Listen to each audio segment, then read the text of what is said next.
Hello friends, Shailaja ಅಡುಗೆ ಮನೆಗೆ ಸ್ವಾಗತ ಸುಸ್ವಾಗತ. ಇವತ್ತು ಹೊಸ ರೆಸಿಪಿ ಒಂದಿಗೆ ಬಂದಿದ್ದೀನಿ. ಹೊಸ ರೆಸಿಪಿ ಅಂದರೆ ಏನು ಅಂದರೆ, ಒಬ್ಬೊಬ್ಬರು ಒಂದೊಂದು ವಿಧಾನ ಮಾಡೋದಿರುತ್ತೆ. ಅದನ್ನು ನೀವು ಒಂದು ಸರಿ ಟ್ರೈ ಮಾಡಿ ನೋಡಿ, ನಿಮ್ಗೆ ಇಷ್ಟ ಆಯಿತೋ ಹೇಗೋ ನನಗೆ ಕಾಮೆಂಟ್ಸ್ ಬಾಕ್ಸಲ್ಲಿ ಹಾಕಿ. ಇವತ್ತೇನು ಹೇಳ್ಕೊಡ್ತಾ ಇದ್ದೀನಿ ಅಂತಂದರೆ, ಮ್ಯಾಂಗೋ ಪಲ್ಯ ಅಂತನಾರು ಅನ್ಕೋಬೋದು, ಮ್ಯಾಂಗೋ ಹುಳಿ ಅಂತನ ಅನ್ಕೋಬೋದು, ಮ್ಯಾಂಗೋ ಏನು ಹೇಳ್ತಾರೆ ಗೊಜ್ಜು ಅಂತನಾರು ಹೇಳ್ಬೋದು. ಆ್ಯಕ್ಚುಲಿ ಹೇಳಬೇಕು ಅಂದರೆ ಇದನ್ನು ಮಾಡಿ ಇಟ್ಕೊಂಡ್ರೆ ಸುಮಾರು ದಿನ ಇರುತ್ತೆ. ಫ್ರಿಜ್ ಒಳಗೆ ಇಟ್ಕೊಂಡ್ರೆ ನಾವು ಒಂದು ತಿಂಗಳ ಮೇಲೆ ಉಪಯೋಗಿಸ್ಕೋಬೋದು. ನಾವು ಹೇಗೆ ಉಪಯೋಗಿಸ್ಕೊತೀವಿ ಹಾಗೆ, ಎಷ್ಟು ಬೇಕೋ ಅಷ್ಟು ಮಾತ್ರನೇ ತಗೊಂಡು ಎಷ್ಟು ಬೇಕೋ ಅಷ್ಟು ತೊಗೊಂಡು ಹಾಗೆ ಫ್ರಿಜ್ಜಲ್ಲೇ ಇಟ್ಕೋಬೇಕು. ಆ ಥರ ಮಾಡೋದರಿಂದ ಭಾಳ ದಿನ ಉಳಿಯುತ್ತೆ. ಈಗ ನನಗೆ ಅದಕ್ಕೆ ಏನೇನು ಸಾಮಗ್ರಿಗಳು ಬೇಕಾಗಿರೋದು ಅಂತಂದರೆ, ಮೊದಲಿಗೆ ಮಾವಿನ ಹಣ್ಣನ್ನು ಇದೇನು ಮಾವಿನ ಹಣ್ಣು ಇರುತ್ತಲ್ಲ, ಈ ಥರ ಮುಂದಿಂದನ್ನು ಇದೇನು ನಾವು ಇದಕ್ಕೆ ತುಂಬು ಅಂತ ಹೇಳ್ತೀವಿ, ಇದನ್ನು ತೆಗೆದುಬಿಟ್ಟು ಇದನ್ನು ನಿಮಗೆ ಹೋಳ್ಬೇಕಾದ್ರೂ ಮಾಡ್ಕೋಬೋದು. ಬರೀ ಸಿಪ್ಪೆನೇ ತೆಗೆದುಬಿಟ್ಟು ಏನು ಓಟೆ ಸಮೇತನಾರು ಹಾಕೋಬೋದು. ನೀವು ನಿಮ್ಗೆ ಹೆಂಗೆ ಇಷ್ಟ ಬರುತ್ತೋ ಹಂಗೆ ಮಾಡ್ಕೋಬೋದು. ನಾನು ಓಟೆ ಸಮೇತ ಹಾಕ್ಕೊಳ್ತೀನಿ. ಓಟೆ ಸಮೇತ ಹಾಕ್ಕೊಳ್ಳೋದ್ರಿಂದ ಏನಾಗುತ್ತೆ ಅಂದರೆ, ನಾವು ಗೊಜ್ಜನ್ನು ಹಾಕ್ಕೊಳ್ಳೋವಾಗ ಒಂದು ಓಟೆನೋ ಹಾಕ್ಕೊಂಡ್ರೆ ನೀವು ಅದನ್ನು ಸೌದು ನೋಡಿ ಹೆಂಗಿರುತ್ತೆ ಟೇಸ್ಟು ಅಂತ ನೀವು ಬೆರಳು ಅಥವಾ ನಾಲ್ಗೆ ಕಚ್ಕೊಳ್ಳೋದ್ರಲ್ಲಿ ಸಂದೇಹನೇ ಇಲ್ಲ. ಆ ಥರ ಟೇಸ್ಟ್ ಚೆನ್ನಾಗಿರುತ್ತೆ. ಇದನ್ನು ಈ ಥರ ಎಲ್ಲ ಸಿಪ್ಪೆ ತೆಗೆದು ಏನು ಮಾಡಿದ್ದೀನಿ, ಇದೆಲ್ಲ ಈ ಥರ ರೆಡಿ ಇಟ್ಕೊಂಡಿದ್ದೀನಿ. ಒಂದು 15 ಮಾವಿನ ಹಣ್ಣನ್ನು ಹೀಗೆಲ್ಲ ಸಿಪ್ಪೆ ತೆಗೆದಿಟ್ಕೊಂಡಿದ್ದೀನಿ. ಒಂದೊಂದು ಮಾವಿನ ಹಣ್ಣು ಒಂದೊಂದು ಥರ ಬರುತ್ತೆ. ಒಂದೊಂದು ಸ್ವಲ್ಪ ಹುಳಿ ಮಿಕ್ಸ್ ಇರೋದಿರುತ್ತೆ, ಒಂದೊಂದು ಸ್ವೀಟ್ ಇರುತ್ತೆ, ಒಂದೊಂದು ಹುಳಿ ಸ್ವೀಟು ಇರುತ್ತೆ. ಹಾಗೆ ನಾವು ನೋಡಿಕೊಂಡು ತೊಗೋಬೇಕು. ನಾವು ಸ್ವಲ್ಪ ಜಾಸ್ತಿ ಹುಳಿ ಇರೋದಾದರೆ ಏನಾಗುತ್ತೆ ಅಂದರೆ ಬೆಲ್ಲ ಜಾಸ್ತಿ ಹಿಡಿಯುತ್ತೆ, ಹುಳಿ ಕಡಿಮೆ ಇರೋದಾದರೆ ಸ್ವಲ್ಪ ಬೆಲ್ಲ ಕಡಿಮೆ ಹಿಡಿಯುತ್ತೆ. ಆ ಥರ ಹಿಂಗಾಗ್ಬಿಟ್ಟು ನಾವು ಯಾವ ಥರ ಮಾವಿನ ಹಣ್ಣನ್ನು ಆರಿಸ್ಕೋತೀವೋ ಅದು ನಮಗೆ ಬಿಟ್ಟಿದ್ದು. ಮಾವಿನ ಹಣ್ಣು ಸೀಸನ್ ಆಗಿರೋದ್ರಿಂದ ನಾವು ಮಾವಿನ ಹಣ್ಣು ಎಷ್ಟು ಸಾಧ್ಯನೋ ಅಷ್ಟು ತಿಂದುಬಿಡಬೇಕು. ಏಕೆಂದರೆ ಮಾವಿನ ಹಣ್ಣು, ಮಾವಿನಕಾಯಿ ಇದೆಲ್ಲ ಹೆಲ್ತಿಗೆ ತುಂಬ ಒಳ್ಳೆಯದು, ತುಂಬ ಬೆನಿಫಿಟ್ ಇದೆ. ಆಯುರ್ವೇದ ಡಾಕ್ಟ್ರ್ ಎಲ್ಲರೂ ಹೇಳ್ತಾರೆ. ಇನ್ನೊಂದೇನು ಅಂತಂದರೆ, ಯಾವ್ಯಾವ ಕಾಲದಲ್ಲಿ ಯಾವ್ಯಾವ ಸೀಸನಲ್ಲಿ ಯಾವ್ಯಾವ ಹಣ್ಣು ಬರುತ್ತೋ ಅದನ್ನೆಲ್ಲ ತಿನ್ನಬೇಕು. ಅಂದರೆ ಹೆಲ್ತಿಗೆ ತುಂಬ ಒಳ್ಳೆಯದು, ಹೆಲ್ತ್ ಚೆನ್ನಾಗಿರುತ್ತೆ. ಇದಕ್ಕೆಲ್ಲ ಬೇಕಾಗಿರೋದೇನು ಅಂದರೆ, ಫಸ್ಟಿಗೆ ಮಾವಿನ ಹಣ್ಣು ತೋರಿಸಿದ್ನಲ್ಲ, ಮಾವಿನ ಹಣ್ಣು, ಉಪ್ಪು, ಇದು ಬೆಲ್ಲನ ನಾನೇನು ಮಾಡಿದ್ದೀನಿ ಕರಗಿಬಿಟ್ಟು ಸೋಸಿ ನಾನು ಪಾಕ ಥರ ರೆಡಿ ಇಟ್ಕೊಂಡಿರ್ತೀನಿ. ಇದು ಬೆಲ್ಲ, ಆಮೇಲೆ ಸ್ವಲ್ಪ ಆಯಿಲ್ ಒಗ್ಗರಣೆಗೆ, ಸಾಸಿವೆ, ಜೀರಿಗೆ, ರೆಡ್ ಚಿಲ್ಲಿ ಪೌಡರು ಮತ್ತು ಕಾಶ್ಮೀರಿ ರೆಡ್ ಚಿಲ್ಲಿ ಪೌಡರು, ಹರಳುಪ್ಪು ಇಟ್ಕೊಂಡಿದ್ದೀನಿ, ಪುಡಿ ಉಪ್ಪು ಇಟ್ಕೊಂಡಿದ್ದೀನಿ, ಮೆಂತ್ಯ ಪೌಡರು, ಜೀರಾ ಪೌಡರು, ಸಾಸಿವೆ ಪೌಡರು. ಆಮೇಲೆ ಮಸಾಲಾನ ನೀವು ನಿಮ್ಮ ಮನೆ ಸಾಂಬಾರು ಮಾಡೋಕ್ಕೆ ಉಪಯೋಗಿಸ್ತೀರೋ ಅದನ್ನು ಉಪಯೋಗಿಸ್ಕೋಬೋದು. ಎನಿ ಮಸಾಲ.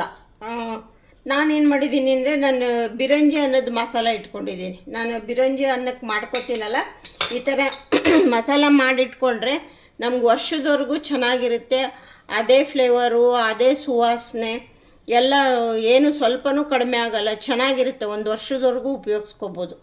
ಫ್ರಿಜ್ಜಲ್ಲೆಲ್ಲ ಆಚೆ ಕಡೆನೇ ಇಟ್ಕೊಂಡ್ರೇ ತುಂಬ ಚೆನ್ನಾಗಿರುತ್ತೆ. ಫ್ರಿಜ್ಜಲ್ಲಿ ಇಟ್ಕೊಂಡ್ರೆ ಇನ್ನೂ ಬಾಳಿಕೆ ಬರುತ್ತೆ. ಅದನ್ನು ಇಟ್ಕೊಂಡಿರ್ತೀನಿ. ಆಮೇಲೆ ಇಂಗು, ಆಮೇಲೆ ಬೆಳ್ಳುಳ್ಳಿ, 2 ಗಡ್ಡೆ ಬೆಳ್ಳುಳ್ಳಿನ ಇದು ಸಿಪ್ಪೆ ಸಮೇತ ಇಟ್ಕೊಂಡಿದ್ದೀನಿ. ಸ್ವಲ್ಪ ಹೆಚ್ಚಿರೋ ಅಂಥ ಶುಂಠಿ ಇಟ್ಕೊಂಡಿದ್ದೀನಿ.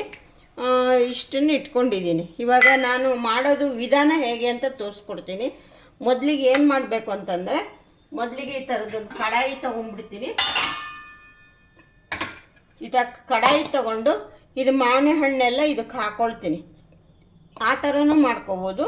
ಇಲ್ಲಾಂದರೆ ಫಸ್ಟಿಗೆ ಒಗ್ಗರಣೆ, ಸ್ವಲ್ಪ ಸಾಸಿವೆ ಜೀರಿಗೆ ಒಗ್ಗರಣೆ ಹಾಕ್ಕೊಂಬಿಟ್ಟು ಆಮೇಲೆ ಇದನ್ನು ಕಿವುಚಿಬಿಟ್ಟು ಇದರಲ್ಲಿ ಹಾಕೋದು. ಆ ಥರನೇ ಮಾಡೋಣ. ಫಸ್ಟು ಗ್ಯಾಸ್ ಹಚ್ಕೊಳ್ತೀನಿ. ಇವೆಲ್ಲ ಈ ಕಡೆ ಸೈಡಿಗೆ ಇಟ್ಕೊಳ್ಳೋಣ. ಗ್ಯಾಸ್ ಹಚ್ಕೊಂಡ್ಬಿಡ್ತೀನಿ. ಗ್ಯಾಸ್ ಹಚ್ಕೊಂಡಾಯಿತು. ಇವಾಗ ಕಡಾಯಿನ ಇದ್ರ ಮೇಲೆ ಇಡ್ತೀನಿ. ಆಮೇಲೆ ನಮಗೇನು ಎಣ್ಣೆನು ಜಾಸ್ತಿ ಬೇಕಾಗಿಲ್ಲ. ಒಂದು ಇದು ತುಂಬ ಜಾಸ್ತಿ ಮಾಡೋದ್ರಿಂದ ಸುಮಾರು ಒಂದು 3-4 ಟೀ ಸ್ಪೂನ್ ಹಾಕ್ಕೊಳ್ತೀನಿ.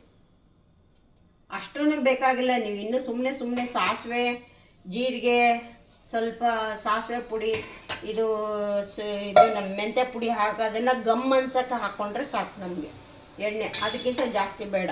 ಒಂದು 4-5 ಟೀ ಸ್ಪೂನ್ ಹಾಕ್ಕೊಳ್ಳಿ. ಇದಕ್ಕೇನು ಮಾಡ್ತೀನಿ ಅಂದರೆ ನಾನೀಗ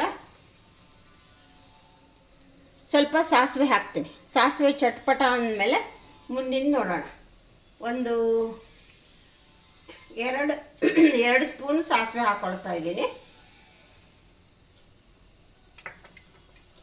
ಸಾಸಿವೆ ಚಟ್ಪಟ ಅಂದ್ಬಿಡಲಿ.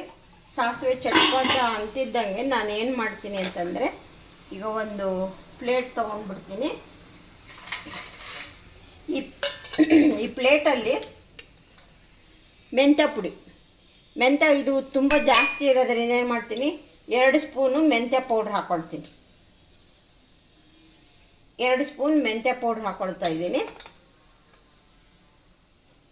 1 ಸ್ಪೂನು ಜೀರಾ ಪೌಡ್ರ್ ಹಾಕ್ಕೊಳ್ತೀನಿ. ಆಮೇಲೆ ಸಾಸಿವೆ ಪೌಡರು ಒಂದು ಅರ್ಧ ಸ್ಪೂನ್ ಹಾಕ್ಕೊಳ್ತೀನಿ. ಇದಿಷ್ಟನ್ನು ಏನು ಮಾಡ್ತೀನಿ ನಾನು, ಇದೇನು ಸಾಸಿವೆ ಚಟ್ಪಟ ಅಂದಿದ ತಕ್ಷಣ ಈ ಆಯಿಲ್ ಹಾಕ್ಬಿಟ್ಟು ಇದರಲ್ಲೇ ಘಮ್ ಅಂತ ಫ್ರೈ ಆಗೋ ಥರ ಮಾಡ್ಕೊಂಡು ಬಿಡಬೇಕು. ಅದಕ್ಕೆ ಮುಂಚೆ ಇದು ಸಾಸಿವೆ ಚಟ್ಪಟ ಅನ್ನೋಷ್ಟರಲ್ಲಿ ಈ ಬೆಳ್ಳುಳ್ಳಿನ ಸ್ವಲ್ಪ ತರ್ತರೆಯಾಗಿ ಕುಟ್ಕೊಳ್ಳೋಣ. ಒಂದು ಕಲ್ಲಿರುತ್ತಲ್ಲ, ನಾವೇನು ಹೇಳ್ತೀವಿ ಇದಕ್ಕೆ, ಕಡಬತ್ ಕಲ್ಲು ಅಂತ ಹೇಳ್ತೀವಿ. ಈ ಕಲ್ಲಲ್ಲಿ ಇದು ಬೆಳ್ಳುಳ್ಳಿನ ಕುಟ್ಟಿಟ್ಕೊಳ್ಳೋಣ.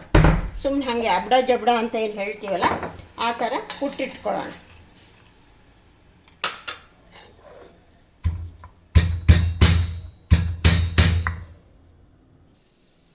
ಈಗ ಬೆಳ್ಳುಳ್ಳಿನ ಕುಟ್ಕೊಂಡಾಯಿತು. ತುಂಬ ನೈಸ್ಗೇನು ಬೇಡ, ಈ ಥರ ಕುಟ್ಕೊಂಡ್ರೆ ಸಾಕು. ತುಂಬ ನೈಸ್ ಆಗೋದ್ವೇನು ಬೇಡ.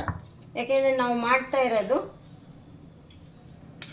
ಮ್ಯಾಂಗೋ ಗೊಜ್ಜು ಅಂತನಾರು ಹೇಳ್ಬೋದು.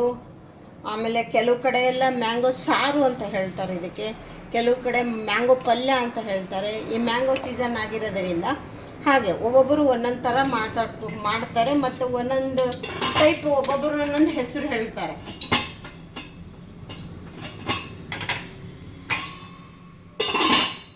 ನಾನೇನು ಹೇಳ್ತೀನಿ ಅಂದರೆ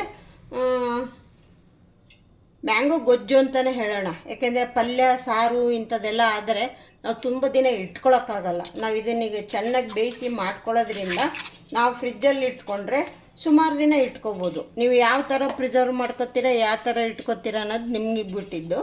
ಏನು ಮಾಡಬೇಕು, ಒಂದು ಗ್ಲಾಸ್ ಜಾರನಲ್ಲಿ ತುಂಬಿಟ್ಕೊಂಡ್ಬಿಟ್ಟು ನಮ್ಗೆ ಎಷ್ಟು ಬೇಕೋ ಅಷ್ಟು ಬಳಸ್ಕೋಬೇಕು. ಹಾಗೆ ತಕ್ಷಣಕ್ಕೆ ಫ್ರಿಜ್ಜಲ್ಲಿ ಇಟ್ಬಿಡ್ಬೇಕು. ಹೊರಗಡೆ ಆಚೆಗೆ ಇಡೋದು, ಎಷ್ಟು ಹೊತ್ತು ಬಿಟ್ಟು ಆದಮೇಲೆ ಮತ್ತೆ ಫ್ರಿಜ್ಜಲ್ಲಿ ಇಡೋದು, ಆ ಥರ ಮಾಡಿಬಿಟ್ರೆ ಹಾಳಾಗಿಬಿಡುತ್ತೆ. ಆ ಥರ ಮಾಡೋಕ್ಕೆ ಹೋಗಬಾರ್ದು. ಈಗ ಸಾಸಿವೆ ಎಲ್ಲ ಚಟ್ಪಟ ಅಂತು. ಈಗ ಸಾಸಿವೆ ಚಟ್ಪಟ ಅಂತಲ್ಲ, ಇವಾಗ ಏನು ಮಾಡ್ತೀನಿ ಅಂತಂದರೆ ಫಸ್ಟಿಗೆ ಇದು ಪೌಡ್ರ್ ಹಾಕ್ತೀನಿ. ಪೌಡ್ರ್ ಘಮ್ ಅಂತ ಅದು ಸುವಾಸನೆ ಬರೋಕ್ಕೆ ಶುರು ಮಾಡಿದ ಮೇಲೆ ಸುವಾಸನೆನೂ ಬರುತ್ತೆ ಮತ್ತು ಫ್ರೈ ಆಗುತ್ತೆ. ಅದು ಫ್ರೈ ಆಗಿದ ತಕ್ಷಣವೇ ಬೆಳ್ಳುಳ್ಳಿ ಹಾಕ್ಕೊಳ್ಳೋಣ. ಸಾಸಿವೆ ಎಲ್ಲ ಚಟ್ಪಟ ಅಂದಾಯಿತು. ಇವಾಗ ಇದೇನು ನಾನೆಲ್ಲ ಪೌಡ್ರು ಹೇಳಿದ್ನಲ್ಲ ಅದನ್ನು ಇವಾಗ ಹಾಕ್ತಾಯಿದ್ದೀನಿ. ಲಾಸ್ಟಿಗೆ ನಾನು ಬಿರಿಯಾನಿ ಅನ್ನೋದು ಮಸಾಲೆ ಹಾಕ್ಕೋತೀನಿ. ನೀವು ಸಾಂಬಾರಿಗೆ ಯಾವ ಮಸಾಲೆ ಉಪಯೋಗಿಸ್ತೀರೋ ಅದನ್ನು ಹಾಕೋಬೋದು. ಇದೇ ಹಾಕಬೇಕು ಅಂತ ಏನಿಲ್ಲ. ನಿಮಗೆ ಏನು ಇಲ್ಲ ಅಂತಂದರೆ ಪುಳಿಯೋಗರೆ ಗೊಜ್ಜಿನ ಪೌಡ್ರ್ ಇರುತ್ತಲ್ಲ, ಬೇಕಿದ್ರೆ ಅದನ್ನು ಬೇಕಾದ್ರೆ ಹಾಕ್ಕೊಳ್ಳಿ, ಚೆನ್ನಾಗಿರುತ್ತೆ. ಇದಕ್ಕೆ ಏನು ಇಂಥದ್ದೇ ಮಸಾಲೆ ಹಾಕಬೇಕು ಅಂತ ಏನಿಲ್ಲ.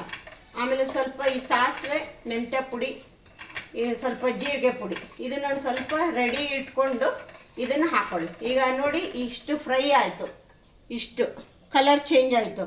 ಇಷ್ಟು ಫ್ರೈ ಆಗ್ತಿದ್ದ ಹಾಗೆ ಏನು ಮಾಡ್ತೀನಿ ಅಂದರೆ ಬೆಳ್ಳುಳ್ಳಿ ಹಾಕ್ಕೊಳ್ತೀನಿ. ಬೆಳ್ಳುಳ್ಳಿ ಹಾಕ್ಕೊಂಬಿಡೋಣ ಎಲ್ಲ.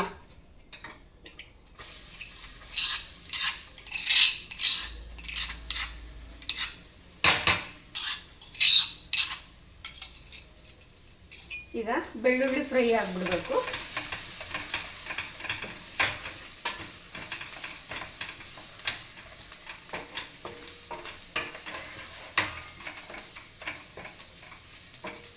ಆಮೇಲೆ ಇದಕ್ಕೆ ಇದಕ್ಕೆ ಕರಿಬೇವು ಹಾಕೊಳ್ಳೋಣ. ಈಗ ಬೆಳ್ಳುಳ್ಳಿ ಹಾಕಾಯಿತು, ಬೆಳ್ಳುಳ್ಳಿನೂ ಫ್ರೈ ಆಯಿತು. ಇವಾಗ ಏನು ಹಾಕೊಳ್ಳೋಣ ಅಂತಂದರೆ ಕರಿಬೇವು ಹಾಕೋಣ.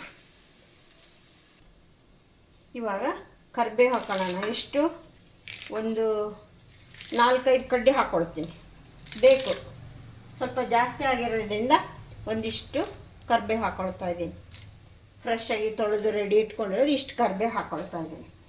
ಇವಾಗ ಇದನ್ನು ಸ್ವಲ್ಪ ಫ್ರೈ ಮಾಡಿಬಿಡೋಣ.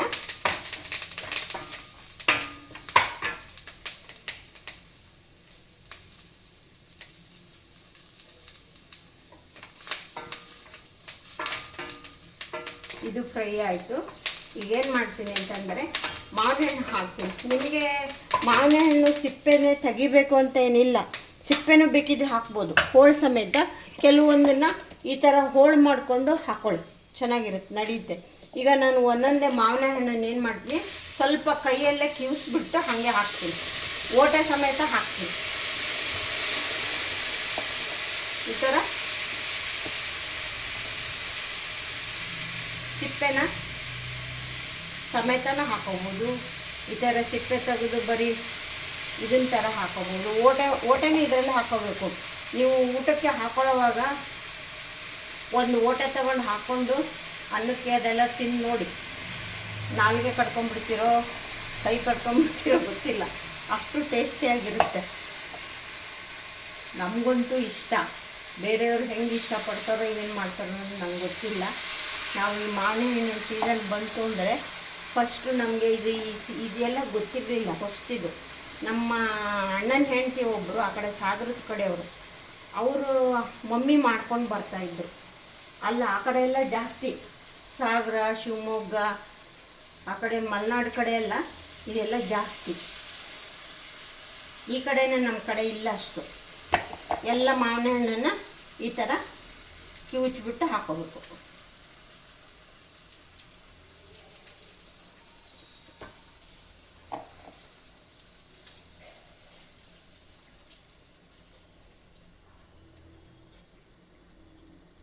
ನಾನೇನಿಲ್ಲ ಅಂದರೆ ಈ ಮ್ಯಾಂಗೋ ಸೀಸನ್ ಹೋಗೋ ಅಷ್ಟರಲ್ಲಿ ಒಂದು 3-4 ಸರಿ ಮಾಡ್ಕೊತೀನಿ. ಇಷ್ಟ ಚೆನ್ನಾಗಿರುತ್ತೆ. ಬೇಗನೆ ಖಾಲಿ ಆಗಿಬಿಡುತ್ತೆ. ಇದಿಷ್ಟಿದೆ ಅನ್ನೋದಷ್ಟೇ ಎಷ್ಟು ಬೇಗ ಖಾಲಿ ಆಗುತ್ತೆ ಗೊತ್ತಾ, ತುಂಬ ಬೇಗ ಖಾಲಿ ಆಗಿಬಿಡುತ್ತೆ. ರುಚಿ ಇರುತ್ತೆ, ಟೇಸ್ಟ್ ಇರುತ್ತೆ. ನೀವು ದೋಸೆಗೆ ತಿನ್ಬೋದು, ಇಡ್ಲಿಗೆ ತಿನ್ಬೋದು, ಅನ್ನಕ್ಕೆ ತಿನ್ಬೋದು, ಚಪಾತಿಗೆ ತಿನ್ಬೋದು. ಈಗ ಹೇಳ್ತಾ ಇದ್ದೇನೆ ಬಾಯಲ್ಲಿ ನೀರು ಬರುತ್ತೆ. ಇಷ್ಟು ಎಲ್ಲ ತಿನ್ಬೋದು. ಇನ್ನೇನು ಹಾಲಿನ ಒನ್ ಅಂತಲೇ ಹೇಳ್ಬೋದು, ಅಷ್ಟು ಚೆನ್ನಾಗಿರುತ್ತೆ. ಆಮೇಲೆ ಪರೋಟ ಮಾಡ್ತೀರಲ್ಲ, ಪರೋಟಕ್ಕೆ ತಿನ್ಬೋದು. ಎಲ್ಲ ಈ ಥರ ಓಟೆನೂ ಸಮೇತ ಹಾಕಬೇಕು. ಈ ಥರ ಎಲ್ಲ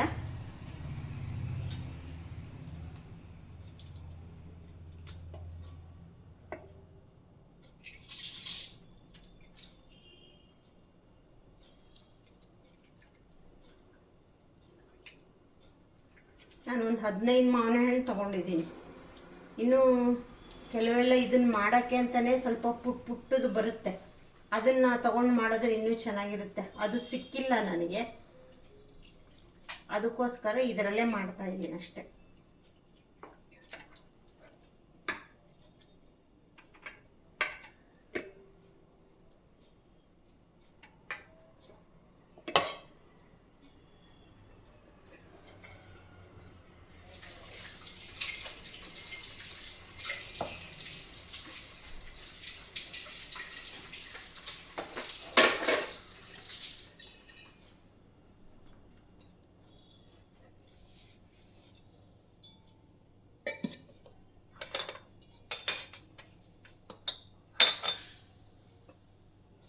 ಇವಾಗ ಇದೆಲ್ಲ ಹಾಕಾಯ್ತಲ್ಲ ನೋಡಿ, ಈ ಥರ ಆಗಿರುತ್ತೆ.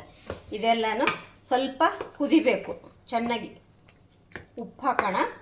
ಉಪ್ಪು ಹಾಕ್ಬಿಟ್ಟು ಚೆನ್ನಾಗಿ ಈ ಥರ ಎಲ್ಲ ಮಿಕ್ಸ್ ಕೊಡಬೇಕು. ಈ ಥರ ಮಿಕ್ಸ್ ಕೊಟ್ಟು ಉಪ್ಪು ಹಾಕ್ಬಿಟ್ಟು ಚೆನ್ನಾಗಿ ಕುದಿ ಬಂದಮೇಲೆ ಚಿಲ್ಲಿ ಪೌಡ್ರು, ಮಸಾಲ ಪುಡಿ ಎಲ್ಲ ಹಾಕೊಳ್ಳೋಣ.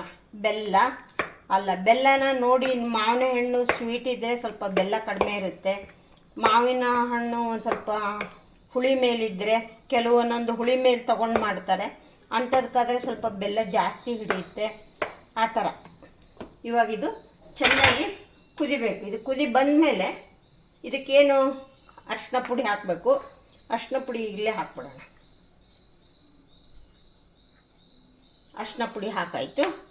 ಇನ್ನೇನು ಚಿಲ್ಲಿ ಪೌಡ್ರ್, ಏನು ಕಾಶ್ಮೀರಿ ರೆಡ್ ಚಿಲ್ಲಿ ಪೌಡ್ರು ಮತ್ತು ಗುಂಟೂರು ಎರಡೂ ಇಟ್ಕೊಂಡಿದ್ದೀನಿ. ಹಿಂಗೆ ಹಾಕಬೇಕು. ಆಮೇಲೆ ಸಾಸಿವೆ ಪುಡಿ, ಜೀರಿಗೆ ಪುಡಿ, ಮೆಂತ್ಯ ಪುಡಿ ಆಯಿತು, ಅದಿಷ್ಟು ಹಾಕಾಯಿತು. ಆಮೇಲೆ ಬಿರಂಜಿ ರೈಸ್ ಮಸಾಲ. ನಾನು ಬಿರಂಜಿ ರೈಸ್ಗೆ ಮಸಾಲ ತೋರಿಸಿದ್ದೀನಿ, ಅದನ್ನು ನಿಮಗೆ ಗೊತ್ತಿರಬೇಕು ಅನಿಸುತ್ತೆ. ನಾನು ಬಿರಂಜಿ ರೈಸ್ ಮಸಾಲ ಹಾಕ್ತೀನಿ. ಆಮೇಲೆ ಹರಳುಪ್ಪು ಇಟ್ಕೊಂಡಿದ್ದೀನಿ. ಹರಳುಪ್ಪು, ಟೇಬಲ್ ಸಾಲ್ಟು ಎರಡೂ ಇಟ್ಕೊಂಡಿದ್ದೀನಿ. ಯಾವ್ದು ಬೇಕೋ ಅದನ್ನು ಹಾಕೋಬೋದು. ಆಮೇಲೆ ಇವಾಗ ಬೆಲ್ಲ ಹಾಕೋಣ. ಬೆಲ್ಲ ಎಷ್ಟು ಹಾಕೋಣ? ಬೆಲ್ಲ ನೋಡ್ಕೊಂಡು ಹಾಕೊಳ್ಳಿ. ನೀವು ಸ್ವೀಟ್ ಹೇಗೆ ಉಪಯೋಗಿಸ್ತೀರ ಅಂತ ನಿಮಗೆ ಆ ಥರ ನೋಡ್ಕೊಂಡು ಹಾಕೊಳ್ಳಿ. ಕೆಲವರಿಗೆ ಜಾಸ್ತಿ ಇಷ್ಟಪಡ್ತಾರೆ, ಕೆಲವರು ಸ್ವೀಟ್ ಜಾಸ್ತಿ ಇಷ್ಟಪಡೋದಿಲ್ಲ. ಅವರು ಟೇಸ್ಟ್ ಪ್ರಕಾರ ಹಾಕೊಳ್ಳಿ. ಎಲ್ಲ ನೀವು ಬೆಲ್ಲನ ಕುಟ್ಟಿ ಸೋಸಿ ರೆಡಿ ಇಟ್ಕೊಂಡ್ಬಿಟ್ರೆ, ಈ ಮಂಗಳೂರು ಸೈಡು ಅವರೆಲ್ಲ ಜೋನಿ ಬೆಲ್ಲ ಅಂತ ಉಪಯೋಗಿಸ್ತಾರಲ್ಲ, ಅದೇ ಟೈಪ್ ಆಗಿಬಿಡುತ್ತೆ ನೋಡಿ. ಈ ಥರ ಇರುತ್ತೆ. ತಕ್ಷಣಕ್ಕೆ ನಾವು ಏನಕ್ಕೆ ಬೇಕಾದರೂ ಉಪಯೋಗಿಸ್ಕೋಬೋದು. ಪಾಯಸ ಮಾಡಬೇಕು ಅಂದರೆ ಪಾಯಸಕ್ಕೆ, ಏನಾದ್ರು ಉಂಡೆ ಮಾಡಬೇಕಂದ್ರೆ ಉಂಡೆಗೆ, ಏನಕ್ಕೆ ಬೇಕಾದ್ರೂ ಉಪಯೋಗಿಸ್ಕೋಬೋದು. ಹಿಂಗೆ ರೆಡಿ ಇಟ್ಕೊಂಡ್ಬಿಟ್ರೆ, ಕೆಲವೊಂದಕ್ಕೆ ಮಾತ್ರ ಈ ಥರ ಮಾಡೋಕ್ಕಾಗಲ್ಲ. ಕೆಲವೊಂದಕ್ಕೆ ಬೆಲ್ಲದ ಪುಡಿನೇ ಆವಾಗಲೇ ಕುಟ್ಕೊಂಡು ಅದನ್ನೇ ಹಾಕ್ಕೊಂಡು ಮಾಡ್ಕೋಬೇಕು. ಕೆಲವೆಲ್ಲ ಸೋಸ್ಕೊಂಡು ಮಾಡೋ ಅಂಥದಕ್ಕೆ ಈ ಥರ ರೆಡಿ ಇಟ್ಕೊಂಡ್ರೆ ಮಾಡ್ಕೊಂಬಿಡ್ಬೋದು. ಇವಾಗ ಸ್ವಲ್ಪ ಬೆಲ್ಲ ಹಾಕ್ತೀನಿ, ನೋಡಿಕೊಂಡು ಎಷ್ಟು ಹಾಕ್ತೀನಿ ಅಂತಂದರೆ, ಈಗ ನಾನು ಸುಮಾರು ಒಂದು 15 ಮಾವಿನ ಹಣ್ಣು ಇಟ್ಕೊಂಡಿದ್ದೀನಿ. ಒಂದು 15 ಮಾವಿನ ಹಣ್ಣು ಅಂದರೆ ಒಂದು 200 ಗ್ರಾಮ್ ಅಷ್ಟು ಹಾಕ್ತೀನಿ ಬೆಲ್ಲನ. ನೋಡಿಕೊಂಡು ಆಮೇಲೆ ಮತ್ತೆ ಬೇಕು ಅಂದರೆ ಹಾಕೋಬೋದು. ಒಂದು 200 ಗ್ರಾಮ್ ಅಷ್ಟು ಹಾಕ್ಕೊಂಡಿದ್ದೀನಿ ಬೆಲ್ಲನ. ಅಕಸ್ಮಾತ್ ಹುಳಿ ಇದ್ದರೆ ನೋಡಿಕೊಂಡು ಬೇಕಂದರೆ ಹಾಕೊಳ್ಳೋಣ. ಇವಾಗ ಇಷ್ಟು ಸಾಕು.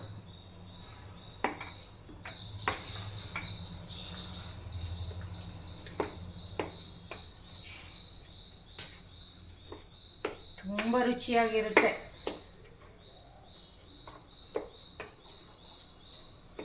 ಇದು ಮಾಡ್ತಾ ಇರುವಾಗಲೇ ನಿಮಗೆಲ್ಲ ಬಾಯಲ್ಲೆಲ್ಲ ನೀರು ಊರಕ್ಕೆ ಶುರುವಾಗುತ್ತೆ. ತುಂಬ ಚೆನ್ನಾಗಿರುತ್ತೆ.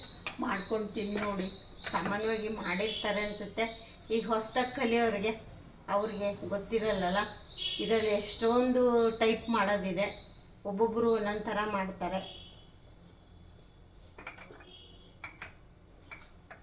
ಇದು ಇವಾಗ ಸ್ವಲ್ಪ ಚೆನ್ನಾಗಿ ಕುದಿಯಕ್ಕೆ ಬಿಡೋಣ. ಮೋಸ್ಟ್ಲಿ ಒಂದು 5-6 ನಿಮಿಷ ಬೇಕಾಗ್ಬೋದು. ಕುದಿಯಕ್ಕೆ ಶುರುವಾಗಿದೆ ನೋಡಿ, ಕುದೀತಾ ಇದೆ. ಇವಾಗ ಇದಕ್ಕೆ ಉಪ್ಪು ಹಾಕೋಣ. ಉಪ್ಪು ನೋಡ್ಕೊಂಡು ಹಾಕೊಳ್ಳಿ, ಆಮೇಲೆ ಮತ್ತೆ ಬೇಕು ಅಂದ್ರೆ ಹಾಕೋಬೋದು.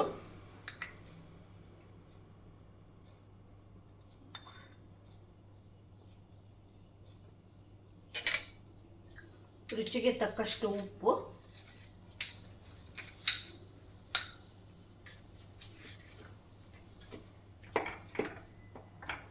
ಒಂದೇ ಸರಿಗೆ ಜಾಸ್ತಿ ಹಾಕೋಬೇಡಿ, ಸ್ವಲ್ಪ ಕಡಿಮೆ ಹಾಕ್ಕೊಂಡಿರಿ. ನೋಡಿಕೊಂಡು ಹಾಕೊಳ್ಳೋದು. ಆಮೇಲೆ ಒಂದು ಸರಿ ಎಲ್ಲ ಆದಮೇಲೆ ಒಂದು ಸರಿ ಟೇಸ್ಟ್ ಮಾಡಿ. ಟೇಸ್ಟ್ ಮಾಡಿಬಿಟ್ಟು ಏನು ಬೆಲ್ಲ ಬೇಕಾ, ಉಪ್ಪು ಬೇಕಾ, ಇನ್ನೊಂದು ಸ್ವಲ್ಪ ಖಾರ ಬೇಕಾ ನೋಡಿಕೊಂಡು ಹಾಕೊಳ್ಳಿ. ಉಪ್ಪು ಹಾಕಾಯಿತು, ಬೆಲ್ಲ ಹಾಕಾಯಿತು. ಇವಾಗ ಚಿಲ್ಲಿ ಪೌಡ್ರ್ ಹಾಕ್ತೀನಿ. ಲಾಸ್ಟಿಗೆ ಹಿಂಗೆ ಹಾಕೊಳ್ಳೋಣ.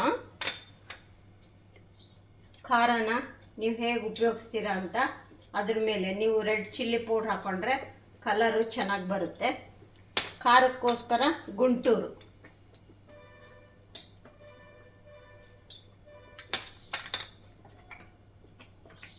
ನಿಮಗೆ ಜಾಸ್ತಿ ಮಸಾಲ ಬೇಡ ಅಂದರೆ ನೀವು ಏನು ಈ ಮೆಂತ್ಯ ಪುಡಿ, ಸ್ವಲ್ಪ ಜೀರಿಗೆ ಪುಡಿ, ಸಾಸಿವೆ ಪುಡಿ ಹಾಕೋತೀರಲ್ಲ, ಅಷ್ಟೇ ಬೇಕಿದ್ದರೂ ಸಾಕಂದರೆ ಅಷ್ಟಕ್ಕೆ ನೋಡ್ಕೊಳ್ಳಿ. ನೀವು ಟೇಸ್ಟ್ ಒಂದು ಸರಿ ಮಾಡ್ಕೊಂಡು ನೋಡ್ಕೊಳ್ಳಿ.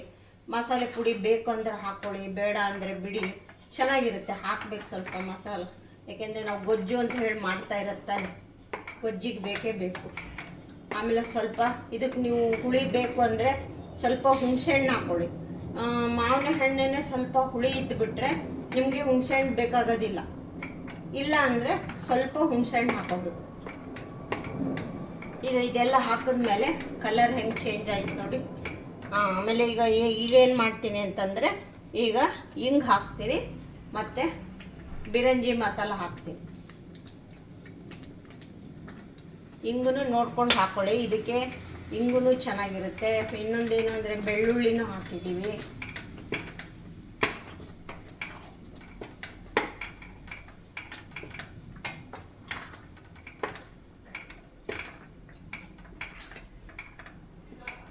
ಇದೆಲ್ಲ ಈ ಥರ ಹಾಕಿ ಆದಮೇಲೆ ಏನು ಉಪ್ಪು ಹಾಕಿದ್ದೀವಿ, ಬೆಲ್ಲ ಹಾಕಿದ್ದೀವಿ, ಹಿಂಗೆ ಹಾಕಿದ್ದೀವಿ, ಮಸಾಲ ಒಂದ್ಬಿಟ್ಟು ಎಲ್ಲ ಹಾಕಿದ್ದೀವಿ. ಈಗ ಏನು ಮಾಡಬೇಕು ಅಂದರೆ ಇದೆಲ್ಲ ಹಾಕಿರೋದ್ರಿಂದ ಈಗ ಒಂದ್ಸರಿ ಟೇಸ್ಟ್ ನೋಡ್ಕೋಬೇಕು ನೀವು. ಎಲ್ಲ ಸರಿ ಇದೆನಾ ಅಂತ ಒಂದ್ಸರಿ ಟೇಸ್ಟ್ ನೋಡ್ಕೊಳ್ಳೋಣ. ಕುದಿಲದು.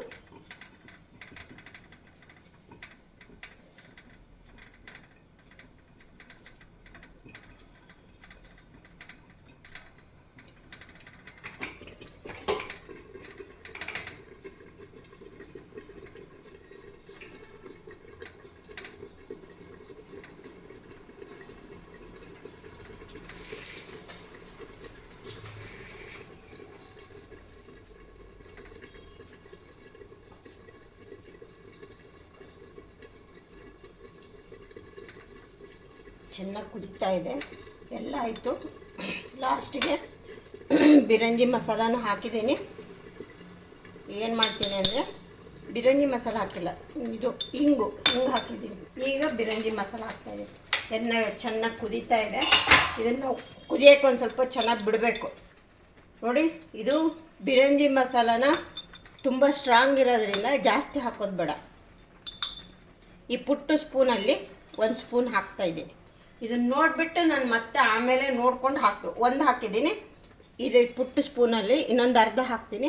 ಇದು ಟೇಸ್ಟ್ ನೋಡಿಬಿಟ್ಟು ಬೇಕೋ ಹೇಗೋ ಅಂತ ನೋಡಿಬಿಟ್ಟು ಹಾಕ್ಕೊಳ್ತೀನಿ. ಯಾಕೆಂದರೆ ಇದು ಮಸಾಲ ಸ್ಟ್ರಾಂಗ್ ಇರುತ್ತೆ, ಆದ್ದರಿಂದ ನೋಡ್ಕೊಂಡು ಹಾಕ್ಕೋಬೇಕು. ನೀವು ಮನೆಯಲ್ಲಿ ನೀವು ಯಾವ ಮಸಾಲ ಉಪಯೋಗಿಸ್ತೀರೋ ಅದನ್ನು ಬೇಕಾದ್ರೆ ಹಾಕ್ಕೊಳ್ಳಿ, ಇದನ್ನು ಬೇಕಾದ್ರೆ ಹಾಕ್ಕೊಳ್ಳಿ.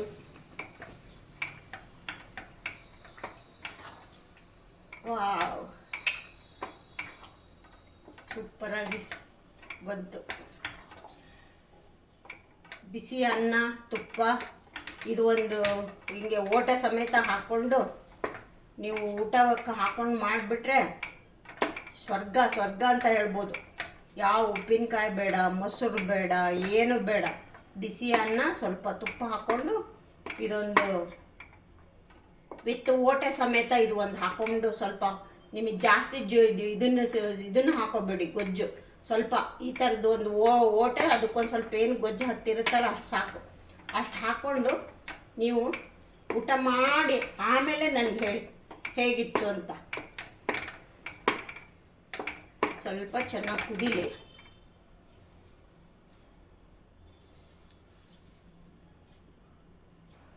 ಎಲ್ಲ ಹಾಕಾಯಿತು, ಎಲ್ಲ ಕರೆಕ್ಟಾಗಿದೆ. ಬಿರಂಜಿ ಮಸಾಲನೂ ಇಷ್ಟೇ ಸಾಕು, ಜಾಸ್ತಿ ಬೇಡ. ಜಾಸ್ತಿ ಹಾಕ್ಬಿಟ್ರೆ ಒಂಥರ ಸ್ಟ್ರಾಂಗಾಗಿ ಚೆನ್ನಾಗಿ ಅನಿಸಲ್ಲ. ಇದು ಕರೆಕ್ಟಾಗಿದೆ. ಈಗ ಇದಕ್ಕೆ ಇನ್ನೊಂದು ಸೀಕ್ರೆಟ್ ಇಂಗ್ರೀಡಿಯೆಂಟ್ಸ್ ಏನು ಅಂದರೆ ಸ್ವಲ್ಪ ಸಕ್ಕರೆ ಹಾಕ್ಬೇಕು. ಸ್ವಲ್ಪ ಸಕ್ಕರೆ ಹಾಕೋದ್ರಿಂದ ಶೈನಿಂಗ್ ಬರುತ್ತೆ, ಆಮೇಲೆ ರುಚಿನೂ ಸ್ವಲ್ಪ ಡಿಫ್ರೆಂಟಾಗಿರುತ್ತೆ. ಸ್ವಲ್ಪ ಒಂದು ಚಿಕ್ಕ ಕಪ್ಪಲ್ಲಿ 1 ಕಪ್ಪು. ಇದು ಗೊಜ್ಜು ಜಾಸ್ತಿ ಆಗಿರೋದ್ರಿಂದ ಅಷ್ಟು ಬೇಕಷ್ಟೇ, ಸ್ವಲ್ಪನೇ ಮಾಡಿಕೊಂಡ್ರೆ ಇಷ್ಟೊಂದು ಬೇಕಾಗಲ್ಲ. ಸ್ವಲ್ಪ ಚೆನ್ನಾಗಿ ಕುದಿಬೇಕು. ಚೆನ್ನಾಗಿ ನಮಗೆ ಕುದಿಸ್ಬಿಟ್ಟು ನಾವು ಚೆನ್ನಾಗಿ ಸ್ಟೋರ್ ಮಾಡಿಟ್ಕೊಂಡ್ರೆ ಸುಮಾರು ದಿನ ಬರುತ್ತೆ. ನೀವು ಮತ್ತೆ ತೆಗೆಯೋದು, ಬಿಸಿ ಮಾಡ್ಕೊಳ್ಳೋದು ಅದೇನೂ ಅವಶ್ಯಕತೆ ಇಲ್ಲ. ನಿಮ್ಗೆ ಅಕಸ್ಮಾತ್ ಹಾಗೆ ಬಿಸಿನೇ ತಿನ್ನಬೇಕು ಅಂತ ಆಗಿದ್ದರೆ ನೀವು ಬಿಸಿ ಅನ್ನಕ್ಕೆ ಹಾಕ್ಕೊಳ್ಳಿ. ಇಲ್ಲ ಅಂದರೆ ಒಂದು ಗ್ಲಾಸ್ ಬೌಲಲ್ಲಿ ಒಂದು ಸ್ವಲ್ಪನೇ ತೆಗೆದು ಓವನಲ್ಲಿ ಬಿಸಿ ಮಾಡ್ಕೊಳ್ಳಿ.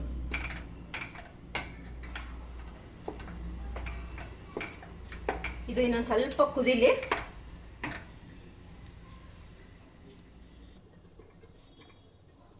ಸ್ವಲ್ಪ ಶುಂಠಿ ಪೀಸ್ ಹಾಕ್ತಾಯಿದೆ, ಕುದೀತಾ ಇದೆ, ಹಾಕ್ಬಿಡೋಣ.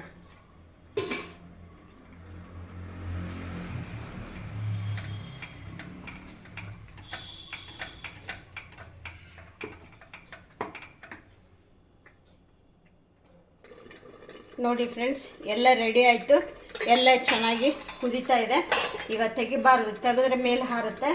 ಈಗ ಇದನ್ನು ಗ್ಯಾಸನ್ನು ಈಗ ಆಫ್ ಮಾಡಿಬಿಟ್ಟು ಒಂದು 10 ನಿಮಿಷ ಇದೇ ಥರ ಮುಚ್ಚಿ ಇಡಬೇಕು, ಓಪನ್ ಮಾಡಬಾರ್ದು. ಒಂದು 10 ನಿಮಿಷ ಬಿಟ್ಟಾದಮೇಲೆ ಆಮೇಲೆ ಓಪನ್ ಮಾಡ್ಕೊಳ್ಳೋಣ. ಆಮೇಲೆ ಹೇಗೆ ಸರ್ವ್ ಮಾಡೋದು ಅಂತ ತೋರಿಸ್ಕೊಡ್ತೀನಿ. ಓಕೆ ಫ್ರೆಂಡ್ಸ್, ಇವಾಗ ಚೆನ್ನಾಗಿ ಕುದೀತಾ ಇದೆ. ಇವಾಗ ಗ್ಯಾಸ್ ಆಫ್ ಮಾಡಿಬಿಡ್ತೀನಿ. ಈಗ ಒಂದು 10 ನಿಮಿಷ ಬಿಡೋಣ. ಒಂದು 10 ನಿಮಿಷ ಬಿಟ್ಬಿಟ್ಟು ಹೇಗೆ ಸರ್ವ್ ಮಾಡೋದು ಅಂತ ನಿಮಗೆ ತೋರಿಸ್ತೀನಿ.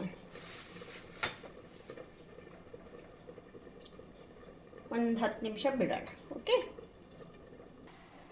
10 ನಿಮಿಷ ಆಯಿತು. ಈಗ ತೋರಿಸ್ತೀನಿ ನೋಡಿ ಫ್ರೆಂಡ್ಸ್, ಯಾವ ಥರ.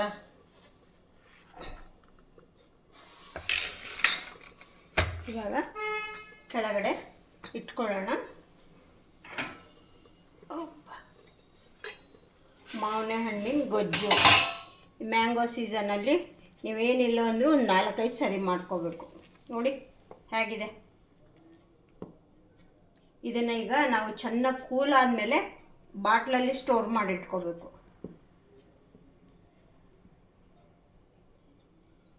ಇದನ್ನು ಹೇಗೆ ಸರ್ವ್ ಮಾಡೋದು ಅಂತ ತೋರಿಸ್ಬಿಡ್ತೀನಿ. ಸರ್ವ್ ಮಾಡಿ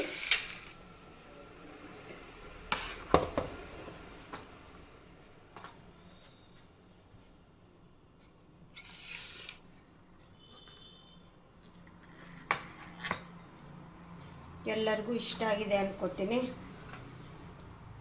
ಮೊದಲಿಂದ ಕೊನೆವರೆಗೂ ಎಲ್ಲೂ ಬಿಡದಾಗೆ ನೋಡ್ಕೊಳ್ಳಿ. ಸಬ್ಸ್ಕ್ರೈಬ್ ಯಾರಾಗಿಲ್ವೋ ಅವ್ರು ಸಬ್ಸ್ಕ್ರೈಬ್ ಆಗಿ. ಸುಮಾರು ಎಲ್ಲ ಹಾಗೆ ನೋಡ್ತೀರಾ. ನೋಡಿದ ಮೇಲೆ ಒಂದು ಥಮ್ಸಪ್ ಕೊಡಿ. ಹೇಗಿತ್ತು ಅನ್ನೋದೊಂದು ಕಮೆಂಟ್ಸ್ ಹಾಕಿ. ನೀವು ಕಮೆಂಟ್ಸ್ ಹಾಕಿದರೆ ತಾನೇ ಹೇಗಿತ್ತು ಅಂತ ನನಗೆ ಗೊತ್ತಾಗೋದು. ಇಲ್ಲ ಅಂತಂದ್ರೆ ಏನು ಗೊತ್ತಾ, ಏನೋ ಮಾಡಿದ್ವಿ, ಏನೋ ಮಾಡಿದ್ರು, ತಿಂದರು, ನೋಡಿದ್ರು ಅಂತ ಆಗೋಗ್ಬಿಡುತ್ತೆ. ನೀವು ಕಾಮೆಂಟ್ಸ್ ಹಾಕಿದರೆ ನನಗೆ ಏನು ಅಂತ ಗೊತ್ತಾಗುತ್ತೆ. ಮತ್ತೇನಾದರೂ ಸಜೆಷನ್ ಕೊಡೋಂಗಿದ್ರೆ ಕೊಡಿ. ಆವಾಗ ನಮಗೂ ಒಂದು ಸ್ವಲ್ಪ ಖುಷಿ ಆಗುತ್ತೆ. ಹಾಂ, ಮಾವಿನ ಹಣ್ಣಿನ ಗೊಜ್ಜು ರೆಡಿ. ಇವಾಗ ಬಿಸಿ ಬಿಸಿ ಅನ್ನಕ್ಕೆ ತುಪ್ಪ ಹಾಕ್ಕೊಂಡು ಊಟ ಮಾಡಿಬಿಟ್ರೆ ಸೂಪರಾಗಿರುತ್ತೆ. ಓಕೆ ಫ್ರೆಂಡ್ಸ್, ಎಲ್ರಿಗೂ ಇಷ್ಟ ಆಗಿದೆ ಅನ್ಕೋತೀನಿ. ಮಾವಿನ ಹಣ್ಣಿನ ಗೊಜ್ಜು ರೆಡಿ. ಓಕೆ, ಸೀ ಯು, ಬಾಯ್. ಈಗ ಸೀಸನ್ ಹೋಗೋ ಅಷ್ಟರಲ್ಲಿ ಮಾಡ್ಕೊಂಡು ಬಿಡಿ ಬೇಗ. ಈಗ ಆಯಿತು, ಒಂದು ಮಳೆ ಬಂತು, ಮಾವಿನ ಹಣ್ಣು ಸಿಕ್ಕೋದಿಲ್ಲ. ತೋತಾಪುರಿದು ಮಾಡ್ಕೋಬೋದು, ಏನು ತೊಂದರೆ ಇಲ್ಲ. ತೋತಾಪುರಿ ಸಿಗುತ್ತಲ್ಲ, ಅದರಲ್ಲೂ ಮಾಡ್ಕೊಳ್ಳಿ, ಅದರಲ್ಲೂ ಚೆನ್ನಾಗಿರುತ್ತೆ. Okay friends, okay, see you, bye.